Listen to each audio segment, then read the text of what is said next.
ముందుగా మేషరాశి. ఈ రాశి వారికి రోజు కొంత అనుకూలంగా చెప్పుకోవచ్చును. ప్రయత్నాలు ఫలిస్తాయి. దీర్ఘకాలిక సమస్యలు పరిష్కారం వైపు వెళ్తాయి, ఒక కొలిక్కి వస్తాయి. ముఖ్యమైన నిర్ణయాలు కొన్ని ముందుకు వచ్చి మీకు ఆనందాన్ని కలగజేస్తాయి. ఇంటి లోపట శుభ కార్యక్రమాలకు సంబంధించిన పనుల్లోపట వేగం పెరుగుతూ ఉంటుంది. వ్యాపార రంగంలో కొంత రాణిస్తారు. ఉద్యోగస్తులకు కొంత అనుకూలంగా ఉన్నది. మేషరాశి వారు ఈరోజు హనుమద్వాదశ నామాలు చదువుకొని ఆంజనేయ స్వామికి సింధూరాన్ని సమర్పించండి. మీకు మరింత శుభయోగం కలుగుతూ ఉంటుంది. వృషభ రాశి.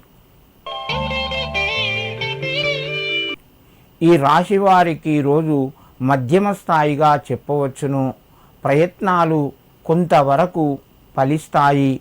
ముఖ్యమైన కార్యక్రమాలు మీకు అనుకూలంగా ఉంటాయి. ఆర్థిక పరంగా కొంత కలిసి వస్తుంది.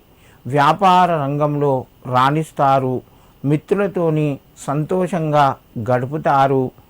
దూర బంధువర్గాన్ని కలిసే అవకాశాలు కూడా ఉన్నాయి. వృషభ రాశి వారు ఈరోజు వెంకటేశ్వర స్వామి యొక్క ద్వాదశ నామాలు చదువుకొని నమస్కరించండి. మీకు మరింత శుభయోగం కలుగుతూ ఉంటుంది. మిథున రాశి. ఈ రాశి వారికి రోజు మధ్యమ స్థాయిగా చెప్పవచ్చును. ఆర్థిక పరంగా అనుకూలంగా ఉన్నాయి. కొన్ని ముఖ్యమైన కార్యక్రమం లోపల పాలు పంచుకుంటారు. ఖర్చులు కూడా పెరిగే అవకాశాలు ఉన్నాయి. చిన్ననాటి మిత్రులను కలుస్తారు. విందు వినోదాల్లోపట ఆనందంగా గడుపుతారు.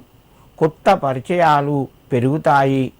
సమయానికి కొన్ని నిర్ణయాల్లోపట మార్పులు జరిగే అవకాశాలు ఎక్కువగా ఉన్నాయి.